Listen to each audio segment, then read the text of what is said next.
नमस्कार, मैं सुनीता कथा मंथन में आप सबका स्वागत करती हूँ। कथा मंथन में सुनिए प्रेमचंद्र द्वारा रचित कहानी दंड। संध्या का समय था, कचहरी उठ गई थी।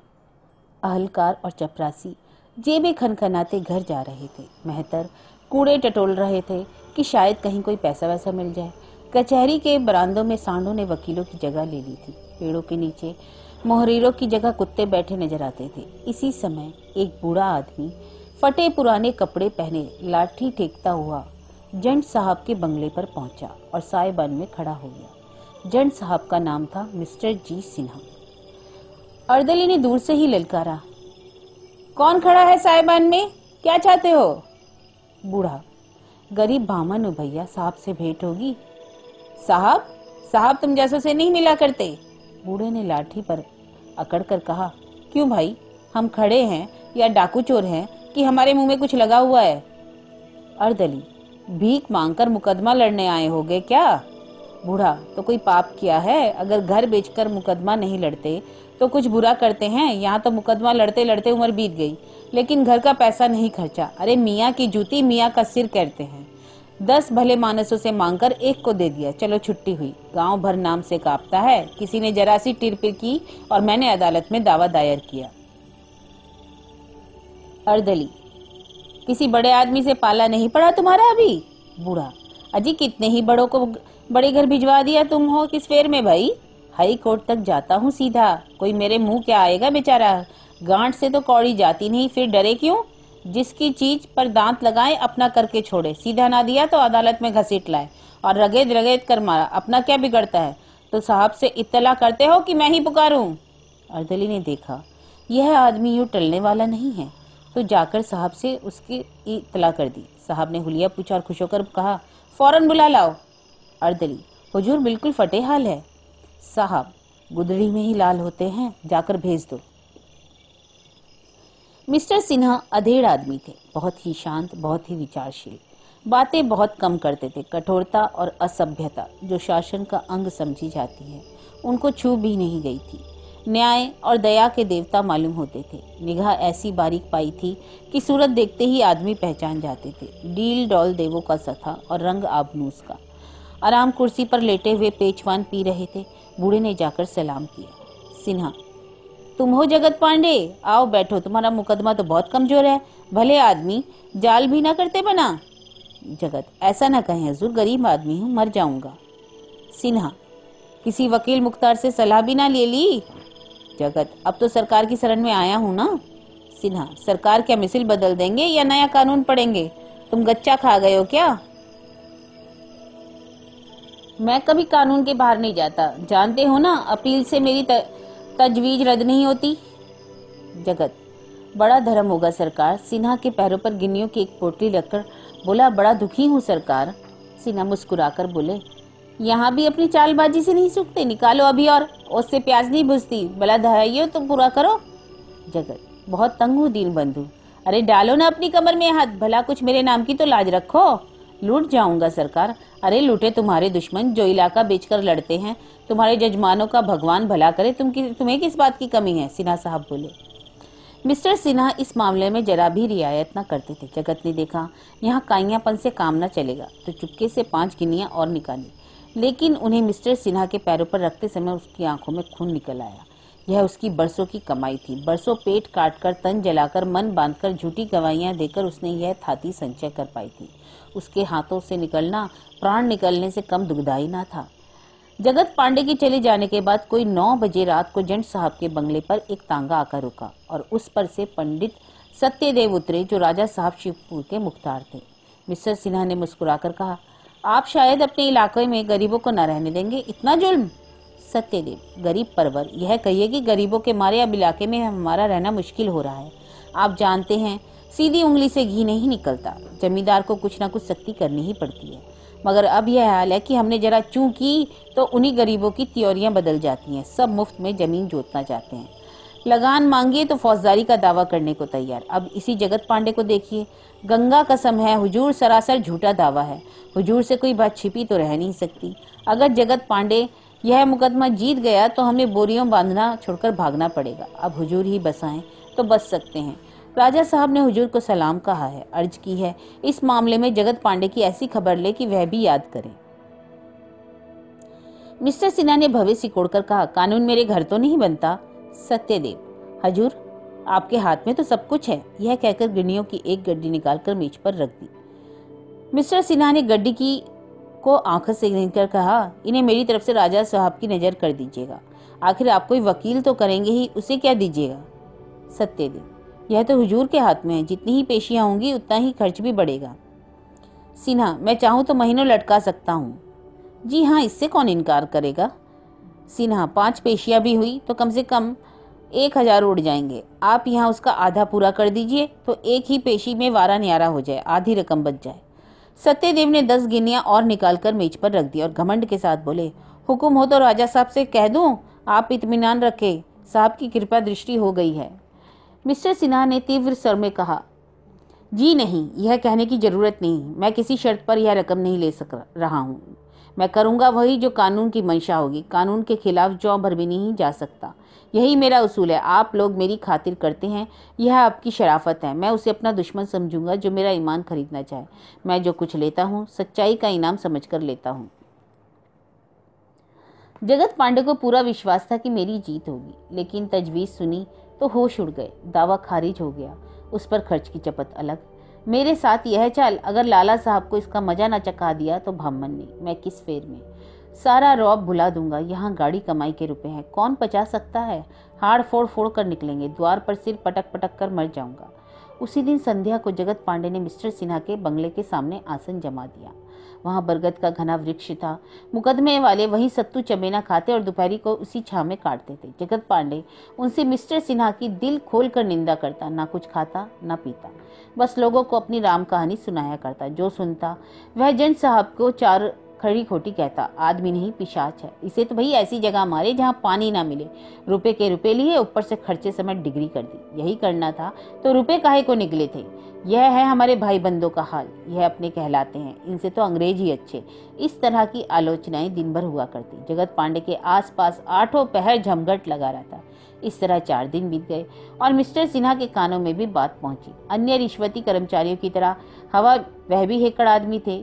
ऐसे निर्द्वंद रहते मानो उन्हें यह बीमारी छू तक नहीं गई हो। जब वह कानून से जौं भर भी न टलते तो उन पर रिश्वत का संदेह हो ही क्यों सकता है, और कोई करता भी तो उसकी मानता कौन। ऐसे चतुर खिलाड़ी के विरुद्ध कोई कैसे कार्रवाई करता। मिस्टर सिन्हा अपने अफसरों से भी खुशामद का व्यवहार न करते। इससे हुकाम भी उनका बहुत आदर करते थे। मगर जगत पांडे ने वह मंत्र मारा था जिसके पास उनके पास कोई उत्तर ना था। ऐसे बांगड़ आदमी से आज तक उनका पालाना पड़ा था। अपने नौकर से पूछते, अरे बुढ़ा क्या कर रहा है। नौकर लोग अपनापन जताने के लिए झूठ के पुल बांध देते।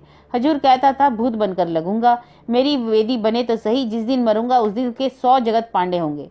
मिस्टर सिन्हा पक्के नास्तिक थे, लेकिन ये बातें सुनकर सशंक हो जाते और उनकी पत्नी तो थर थर कांपने लगती। वह नौकरों से बार बार कहती, उससे जाकर पूछो क्या चाहता है, जितना रुपया चाहे ले ले, हमसे जो मांगे वह देंगे, बस यहाँ से चला जाए। लेकिन मिस्टर सिन्हा आदमियों को इशारों से मना कर देते। उन्हें अभी तक आशा थी कि भूख प्यास से व्याकुल होकर बुढ़ा चला जाएगा। इससे अधिक भय यह था कि मैं जरा भी नरम पड़ा और नौकरों ने मुझे उल्लू बनाए। 6ठे दिन मालूम हुआ कि जगत पांडे अबोल हो गया है, हिला तक नहीं जाता, चुपचाप पड़ा आकाश की ओर देख रहा है। शायद आज रात को दम निकल जाए। मिस्टर सिन्हा ने लंबी सांस ली और गहरी चिंता में डूब गए। पत्नी ने आंखों में आंसू भरकर आग्रहपूर्वक कहा, तुम मेरे शरीर की कसम, जाकर किसी तरह इस बला को टालो। बुढ़ा मर गया तो हम कहीं के न रहेंगे। अब रुपए का मुंह मत देखो। 2-4 हजार देने भी पड़े तो देकर मनाओ।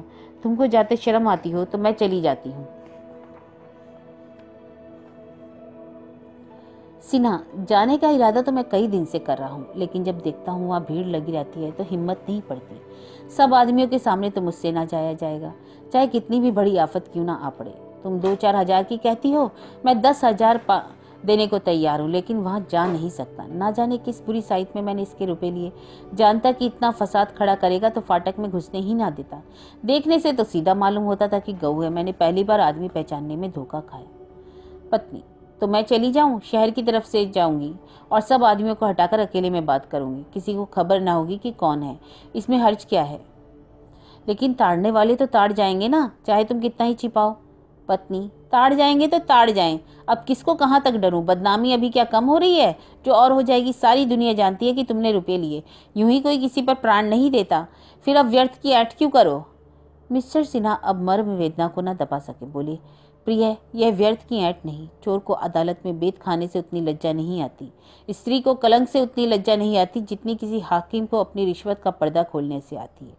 वह जहर खाकर मर जाएगा, संसार के सामने अपना पर्दा ना खोलेगा। अपना सर्वनाश कर देख सकता है पर अपमान नहीं। जिंदा खाल खींचने या कोल्हू में पेरे जाने के सिवा और कोई स्थिति नहीं है जो उसे अपना अपराध स्वीकार करा सके। इसका तो मुझे जरा भी भय नहीं कि ब्राह्मण भूत बनकर हमको सताएगा या हमें उसकी वेदी बनाकर पूजनी पड़ेगी। वह भी जानता है कि पाप का दंड बहुधा नहीं मिलता, लेकिन हिंदू होने के कारण संस्कारों की शंका कुछ बनी हुई है। ब्रह्म हत्या का कलंक सिर पर लेते हुए आत्मा कांपती है। बस इतनी बात है। मैं आज रात को मौका देखकर जाऊंगा और उस संकट को काटने के लिए जो हो सकेगा करूंगा। तुम देखो। आधी रात बीत गई। मिस्टर सिन्हा घर से निकले और अकेले जगत पांडे को मनाने चले। बरगद के नीचे बिल्कुल सन्नाटा था, अंधकार ऐसा मानो निशा देवी यहीं शरण कर रही हो। जगत पांडे की सांसें जोर जोर चल रही थी, मानो मौत जबरदस्ती घसीट लिए जाती हो। मिस्टर सिन्हा के रोए खड़े हो गए। बुढ़ा कहीं मर तो नहीं रहा? जेबी लालटेन निकाली और जगत के समीप जाकर बोले, पांडे जी कहो क्या हाल है? जगत पांडे ने आंखें खोलकर देखा और उठने की असफल चेष्टा करके बोला, मेरा हाल पूछते हो? देखते नहीं हो मर रहा हूं। सिन्हा, तो इस तरह प्राण क्यों देते हो? जगत, तुम्हारी यही इच्छा है कि तो मैं क्या करूं? सिन्हा, मेरी तो यह इच्छा नहीं, तुम अलबत्ता मेरा सर्वनाश करने पर तुले हो। आखिर मैंने तुम्हारे 150 रुपए ही तो लिए हैं। इतने ही रुपए के लिए तुम इतना बड़ा अनुष्ठान कर रहे हो? जगत, 150 रुपए की बात नहीं है। जो तुमने मुझे मिट्टी में मिला दिया, मेरी डिग्री हो गई और मुझे 10 बीघे जमीन मिल जाती और सारे इलाके में नाम हो जाता। तुमने मेरे 150 नहीं लिए, मेरा 5000 बिगाड़ दिया, पूरे 5000। लेकिन यह घमंड ना रहेगा, याद रखना। कही देता हूँ, सत्यानाश होगा। इस अदालत में तुम्हारा राज्य है ना, लेकिन भगवान के दरबार में तो विप्रो का राज्य है। विप्र का धन लेकर कोई सुखी नहीं रह सकता। मिस्टर सिन्हा ने बहुत खेद और लज्जा प्रकट की, बहुत अनुनय विनय से काम लिया और अंत में पूछा, सच बतलाओ पांडे, कितने रुपए पाओ जाओ तो यह अनुष्ठान छोड़ दोगे? जगत पांडे अब की जोर लगाकर उठ बैठे और बड़ी उत्सुकता से बोले, 5000 से कौड़ी कम ना लूंगा। 5000? 5000 तो बहुत होते हैं, इतना जुर्म ना करो। जगत, नहीं, इससे कम ना लूंगा। यह कहकर जगत पांडे फिर लेट गया।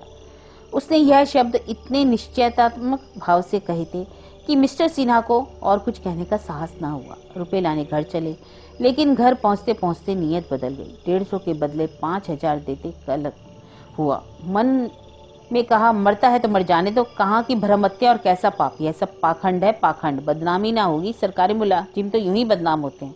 अरे यह कोई नई बात थोड़ी ही है, बच्चा कैसे उठ जाए? समझा होगा उल्लू फंसा। अगर 6 दिन के उपवास करने से 5000 मिले तो मैं महीने में कम से कम 5 मरतबा यह अनुष्ठान करूं। 5000 नहीं, मुझे कोई 1000 दे दे। यहाँ तो महीने भर नाक रगड़ता हूँ, तब जाके 600 रुपए के दर्शन होते हैं। नौच खसोट से भी शायद ही किसी महीने इससे ज्यादा मिलता हो। बैठा मेरी राह देख रहा होगा, लेना रुपए, मुंह मीठा हो जाएगा। वे चारपाई पर लेटना चाहते थे कि उनकी पत्नी जी आकर खड़ी हो गई। उनके सिर के बाल खुले हुए थे, आंखें सहमी रह रहकर कांपती थी, मुंह से शब्द ना निकलता। बड़ी मुश्किल से बोली, आधी रात तो हो गई, तुम जगत पांडे के पास चले जाओ। मैंने अभी ऐसा बुरा सपना देखा कि कलेजा धड़क रहा है, जान संकट में पड़ी है, किसी तरह उसे टालो। मिस्टर सिन्हा, वहीं से तो आ रहा हूँ, मुझे तुमसे ज्यादा फिक्र है। अभी जाकर खड़ा हुआ था, तुम आई। अच्छा, तुम आ गए हो? क्या बातें हुई, राजी हुआ? सिन्हा, 5000 रुपए मांगता है। 5000? कौड़ी कम नहीं कर सकता, और मेरे पास इस वक्त 1000 से ज्यादा नहीं है। पत्नी ने क्षण भर सोचकर कहा, जितना मांगता है उतना ही दे दो, किसी तरह गला तो छूटे। तुम्हारे पास रुपए ना हो तो मैं दे दूंगी। अभी मैंने सपने में देखा है, मरा तो प्राण कैसे बचेंगे, बोलता चलता है ना। मिस्टर सिन्हा अगर आबनूस थे तो उनकी पत्नी चंदन सिन्हा उनके गुलाम थे, उनके इशारों पर चलते थे। पत्नी जी भी पति शासन में कुशल थी, सौंदर्य और अज्ञान में अपवाद। सुंदरी कभी भोली नहीं होती, वह पुरुष के मर्म स्थल पर आसन जमाना चाहती है। सिन्हा, तो लाओ देता हूँ, लेकिन आदमी बड़ा बगड़ है, कहीं रुपए लेकर दिखाता फिरे तो।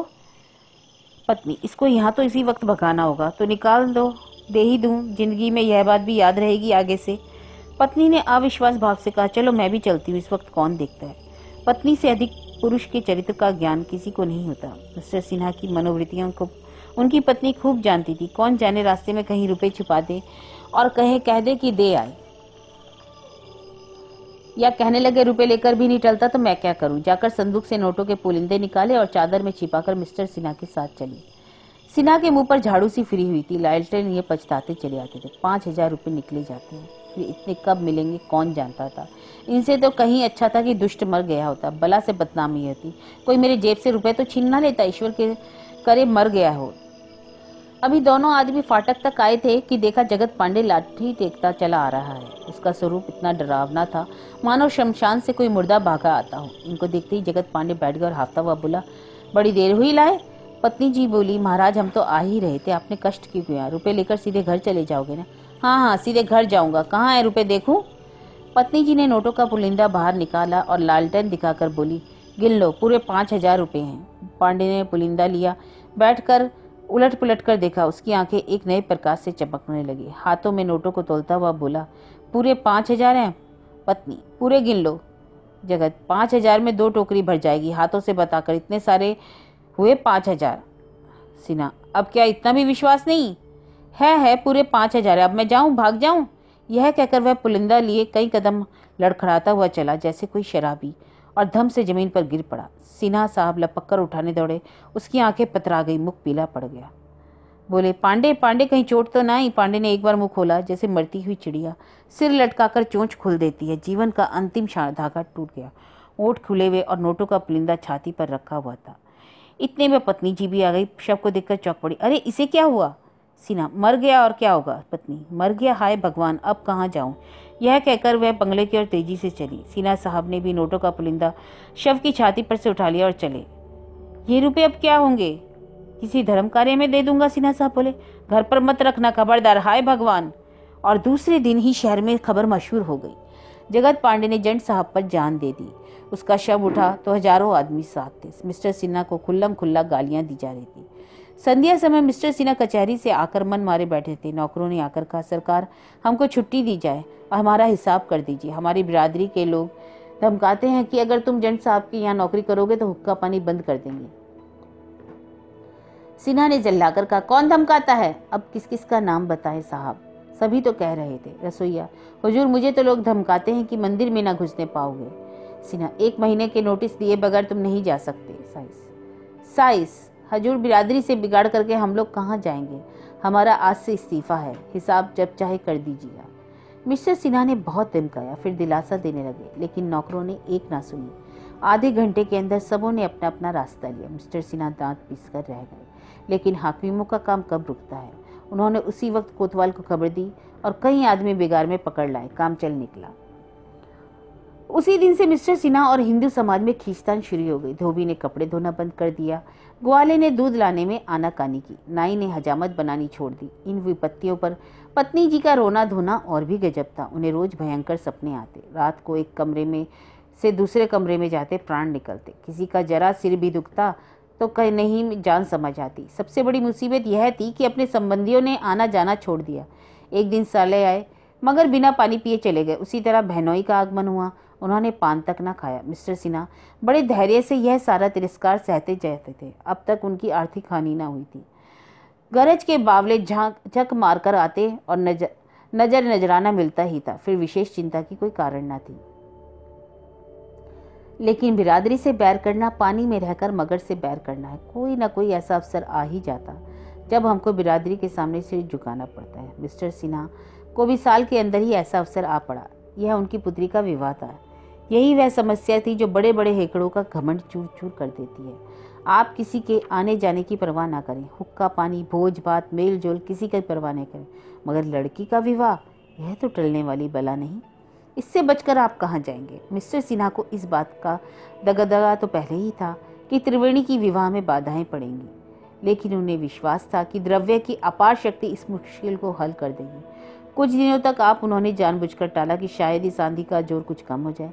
लेकिन जब त्रिवेणी का 16वां साल समाप्त हो गया तो टोल मटोल की गुंजाइश न रही। संदेशे भेजने लगे, लेकिन जहाँ संदेश किया जाता वहीं जवाब मिलता, हमें मंजूर नहीं। जिन घरों में साल भर पहले उनका संदेशा पाकर लोग अपने को सराहते थे, वहाँ से अब सूखा जवाब मिलता, हमें मंजूर नहीं। मिस्टर सिन्हा धन का लोभ देते, जमीन नजर करते, लड़कियों को विलायत भेजकर ऊंची शिक्षा दिलाने का प्रस्ताव करते, किंतु उनकी सारी आयोजनों का एक ही जवाब मिलता, हमें मंजूर नहीं। ऊंचे घरानों का यह हाल देखकर मिस्टर सिन्हा उन घरानों में संदेश भेजने लगे जिनके साथ पहले बैठकर वो भोजन भी करने में संकोच करते थे, लेकिन वहां भी जवाब मिला, हमें मंजूर नहीं। यहाँ तक कि कई जगह वह खुद दौड़ दौड़ कर गए, लोगों की मुन्नतें की, जवाब वही मिला, साहब हमें मंजूर नहीं।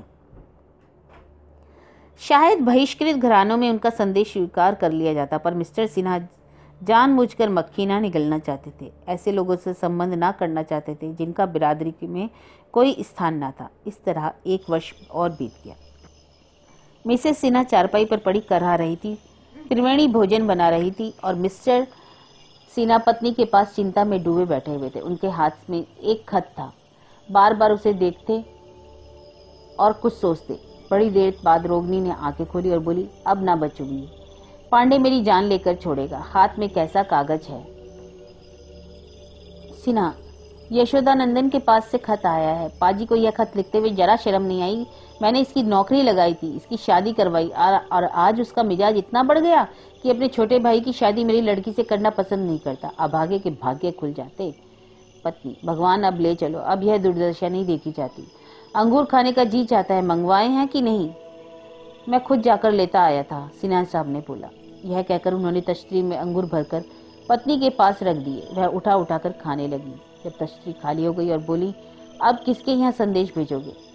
सिन्हा, किसके यहाँ बताऊं, मेरी समझ में तो कुछ नहीं आता। अब कोई ऐसा आदमी नहीं रह गया। ऐसी बिरादरी में रहने से तो 1000 दर्जा अच्छा है कि बिरादरी के बाहर रहूं। मैंने एक ब्राह्मण से रिश्वत ली, इससे मुझे इनकार नहीं, लेकिन रिश्वत कौन नहीं लेता? अपने गौ पर कोई नहीं चुकता। ब्राह्मण नहीं, खुद ईश्वर ही क्यों ना दे। रिश्वत खाने वाले उन्हें भी चूस लेंगे। रिश्वत देने वाला अगर निराश होकर अपने प्राण दे देता है तो इसमें मेरा क्या अपराध? अगर कोई मेरे फैसले से नाराज होकर जहर खा ले तो मैं क्या कर सकता हूँ? इस पर भी मैं प्रायश्चित करने को तैयार हूँ। बिरादरी जो दंड दे उसे स्वीकार करने को तैयार हूँ। सबसे कह चुका हूँ, इस मुझसे जो प्रायश्चित चाहो करा लो। कोई सुनता ही नहीं। दंड अपराध के अनुकूल होना चाहिए, नहीं तो यह अन्याय है। अगर किसी मुसलमान का छुआ भोजन खाने के लिए बिरादरी मुझे काले पाजनी भेजना चाहे तो मैं उसे कभी ना मानूंगा। फिर अपराध अगर है तो मेरा है। मेरी लड़की ने क्या अपराध किया है? मेरे अपराध के लिए लड़की को दंड देना सरासर न्याय विरुद्ध है। पत्नी, मगर करोगे क्या? कोई पंचायत क्यों नहीं करते? सिन्हा, पंचायत में भी तो वही बिरादरी के मुखिया लोग ही होंगे। उनसे मुझे न्याय की आशा नहीं। वास्तव में इस तिरस्कार का कारण ईर्ष्या है। मुझे देखकर सब जलते हैं और इसी बहाने मुझे नीचा दिखाना चाहते हैं। मैं इन लोगों को खूब समझता हूँ। पत्नी, मन की लालसा मन में रह गई। यह अरमान लिए संसार से जाना पड़ेगा, भगवान की जैसी इच्छा। तुम्हारी बातों से ना मुझे डर लगता है कि मेरी बच्ची की ना जाने क्या दशा होगी, मगर तुमसे मेरी अंतिम विनय यही है कि बिरादरी से बाहर ना जाना, नहीं तो परलोक में भी मेरी आत्मा को शांति ना मिलेगी। यह शोक मेरी जान ले रहा है। हाय, बच्ची पर ना जाने क्या विपत्ति आने वाली है। यह कहते मिसेस सिन्हा की आंखों से आंसू बहने लगे। मिस्टर सिन्हा ने उनको दिलासा देते हुए कहा, इसकी चिंता मत करो भैया, मेरा आशय केवल यह था कि ऐसे भाव मेरे मन में आया करते हैं। तुमसे सच कहता हूँ कि बिरादरी के अन्याय से कलेजा छलनी हो गया है। पत्नी, बिरादरी को बुरा मत कहो। बिरादरी का डर ना हो तो आदमी ना जाने क्या क्या उत्पात करे। बिरादरी को बुरा ना कहो। कलेजे पर हाथ रखकर, हाय यहाँ बड़ा दर्द हो रहा है। यशोदानंदन ने भी कोरा जवाब दे दिया, किसी करवट चैन नहीं आता, क्या करूं भगवान। सिन्हा, डॉक्टर को बुलाऊं? पत्नी, तुम्हारा जी चाहे बुला लो, लेकिन मैं बचूंगी नहीं। जरा तिब्बो को बुला लो, प्यार कर लूं। जी डूबा जाता है। हाय मेरी बच्ची, हाय मेरी बच्ची। तो यह कहानी थी प्रेमचंद की दंड।